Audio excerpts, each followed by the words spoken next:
اعوذ باللہ من الشیطان الرجیم، بسم اللہ الرحمن الرحیم۔ سورہ روم کی چند آیتیں پڑھ رہا ہوں۔ وَمِنْ آيَاتِهِ أَنْ خَلَقَكُم مِّن تُرَابٍ ثُمَّ إِذَا أَنْتُمْ بَشَرٌ تَنْتَشِرُونَ۔ اللہ کی نشانیوں میں سے ہے کہ اس نے تم کو مٹی سے پیدا کیا، پھر اب انسان بن کر چلتے پھرتے پھیل رہے ہو۔ وَمِنْ آيَاتِهِ أَنْ خَلَقَ لَكُم مِّنْ أَنفُسِكُمْ أَزْوَاجًا لِتَسْكُنُوا إِلَيْهَا وَجَعَلَ بَيْنَكُم مَّوَدَّةً وَرَحْمَةً، اور اس کی نشانیوں میں سے ہے کہ تمہاری جنس سے بیویاں پیدا کی تاکہ تم ان سے آرام پاؤ۔ اس نے تمہارے درمیان محبت اور ہمدردی قائم کر دی۔ ان فی ذلک لآیات لقوم یتفکرون، یقیناً غور و فکر کرنے والوں کے لیے اس میں بہت سی نشانیاں ہیں۔ وَمِنْ آيَاتِهِ خَلْقُ السَّمَاوَاتِ وَالْأَرْضِ وَاخْتِلَافُ أَلْسِنَتِكُمْ وَأَلْوَانِكُمْ، اس کی قدرت کی نشانیوں میں سے آسمانوں اور زمین کے پیدائش اور تمہاری زبانوں اور رنگتوں کا اختلاف بھی ہے۔ ان فی ذلک لآیات للعالمین، دانش مندوں کے لیے اس میں یقیناً بڑی نشانیاں ہیں۔ وَمِنْ آيَاتِهِ مَنَامُكُمْ بِاللَّيْلِ وَالنَّهَارِ وَابْتِغَاؤُكُمْ مِنْ فَضْلِهِ، اور بھی اس کی قدرت کی نشانی تمہاری راتوں اور دن کی نیند میں ہے، اور اس کے فضل یعنی روزی کو تمہارا تلاش کرنا بھی ہے۔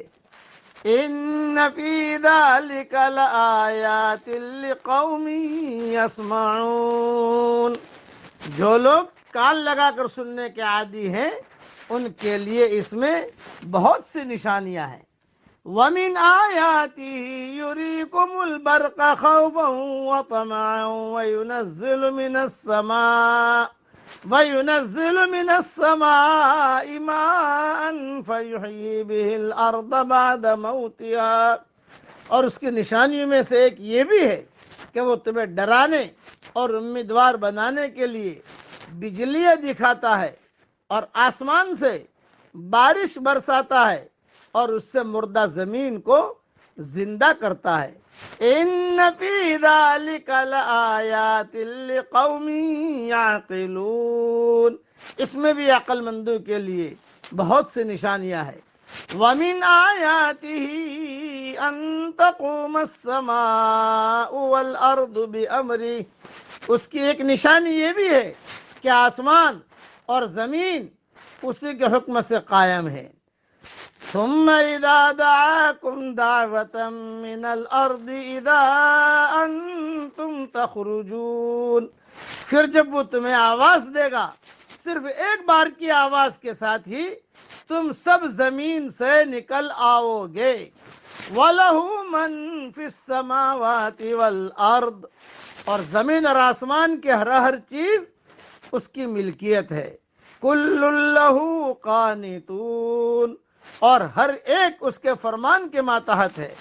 وَهُوَ الَّذِي يَبْدَأُ الْخَلْقَ ثُمَّ يُعِيدُهُ وَهُوَ أَهْوَنُ عَلَيْهِ، وہی ہے جو اول بار مخلوق کو پیدا کرتا ہے پھر سے دوبارہ پیدا کرے گا، اور یہ تو اس پر بہت ہی آسان ہے۔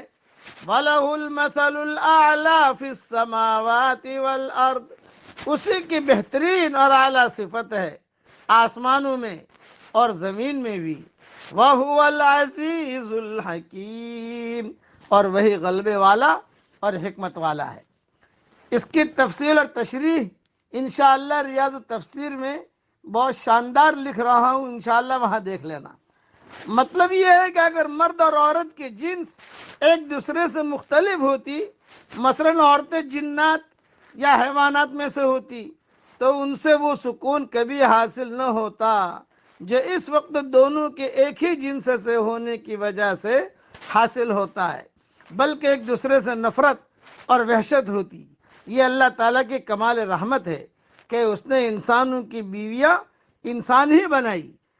مردوں کی شادیاں گدھوں سے ہو جاتی، گدھوں کی شادیاں عورتوں سے ہو جاتی، جناتوں کی شادیاں انسانوں سے ہو جاتی، انسانوں کی شادیاں جناتن سے ہو جاتی، تو کتنا ٹینشن ہو جاتا۔ یہ سمجھانے کے لیے میں نے بتایا، یعنی تمہاری جنس سے عورتیں پیدا کی تاکہ وہ تمہاری بیویاں بنے اور تم جوڑا جوڑا ہو جاؤ۔ زوج عربی میں جوڑے کو کہتے ہیں، اس اعتبار سے مرد عورت کے لیے اور عورت مرد کے لیے زوج ہے۔ عورتوں کے جنس بشر ہونے کا مطلب یہ ہے کہ دنیا کی پہلی عورت حضرت حوا کو حضرت آدم علیہ السلام کی بائیں پسلی سے پیدا کیا گیا، دونوں سے نسل انسانی کا سلسلہ چلا۔ اللہ تعالیٰ ان نشانیوں پر ہم سب کو یقین کرنے کی توفیق عطا فرمائے، آمین۔ وآخر دعوانا ان الحمد للہ رب العالمین۔